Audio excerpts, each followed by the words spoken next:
Well, in the spirit of these little fireside chats that we talked about last time, when we're all a little less active and sitting at home somewhat, we wanted to share with you some of the experiences that we've had over the years at Anthony's Antiques.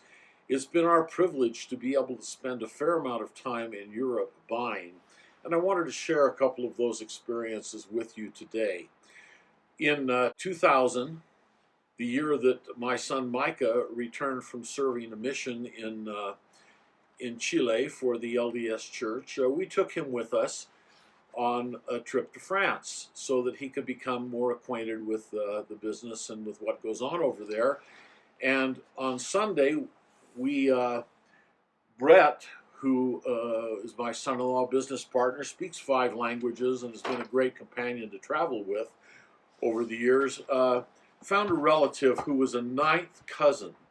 His name was Joseph Levitri, and we decided that we would visit him. He was in the small port city of Saint-Malo in Normandy, next to Mont Saint-Michel, close to Le Mans.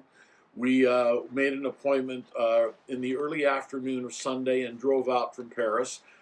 And so we got there, and Micah didn't want to go in at the time. He wanted to, so they were having mass at the Catholic Church, and they had a procession, and Micah had been a vocal performance at the University of Utah, and they had a chance where he could go and sing with them in a procession, and he loved doing that. So Brett and I went and knocked on the door of this old gentleman who was in his mid-80s.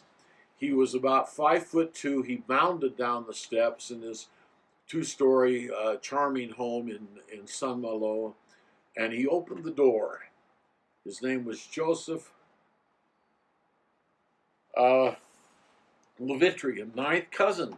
He looks at Brett, and he was visibly shaken when he looked at Brett. We went upstairs. He invited us up into his apartment or his home, and he sat us down and started going through his family album. Now, this is ninth cousin. That's pretty distant. And the first page he opens to in his album is of his brother, who had gone off to fight in World War II and never returned. And he was the spitting image of Brett. You know, the commonality of humanity and how close we are to one another in values, in perspective. The DNA that we share is something that requires respect, concern, and humility. And this is something that Brett's family had given the tapestries in the 1500s of the unicorn. The unicorn, thank you. Unicorn tapestries to the French government in the 1500s. And throughout this man's house were these tapestries that were hanging, copies of them, so on, that he was proud of this and had this about his home. But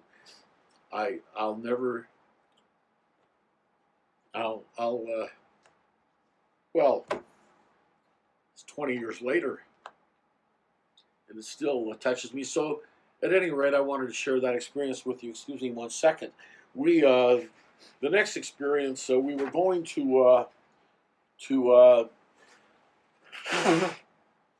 Western France, near Bordeaux. There was an auction of the estate of Lenoir, who was a student of Bouguereau.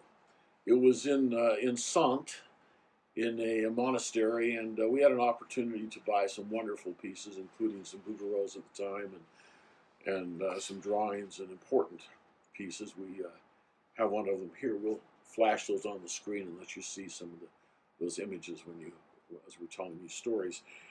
Then we went from there. We went to Limoges. Now Limoges is about 150 kilometers east of Bordeaux, in the rolling hills of France. A very romantic, beautiful area, bucolic, red tile roofs and whitewashed homes, and very interesting. And we went into the city and tried to find some antique dealers who we could do business with. We went to these shops and found some people, and this older lady who was in her 70s, a little younger than I am today.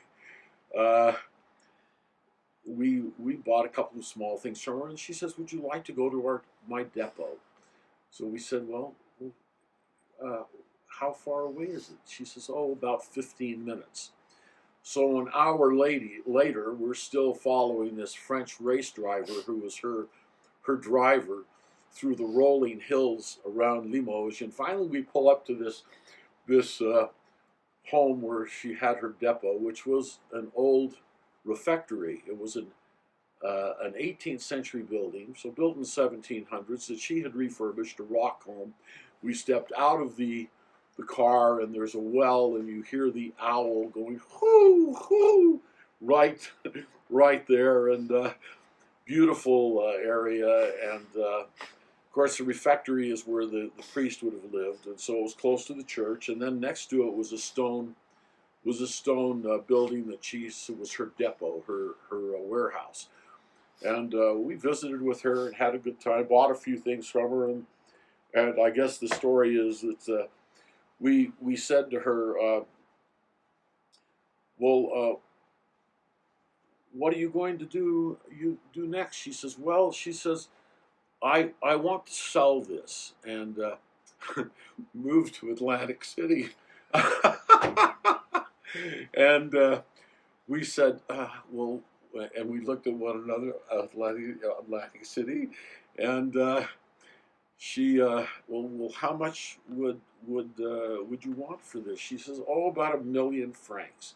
Well, at that time, the franc was about six and a half for the dollar, so it would have been $150,000 for this 5-acre parcel with this beautiful old home, totally restored, and so out in this romantic, beautiful area. What a wonderful place to have a place. And I thought, if I only had, at that time, I didn't have that kind of money to spend on that kind of thing. But as it happened, in that city was a American doctor who actually had gone to high school with my cousin, Mark Fischler, had graduated from medical school and gone to practice in Limoges.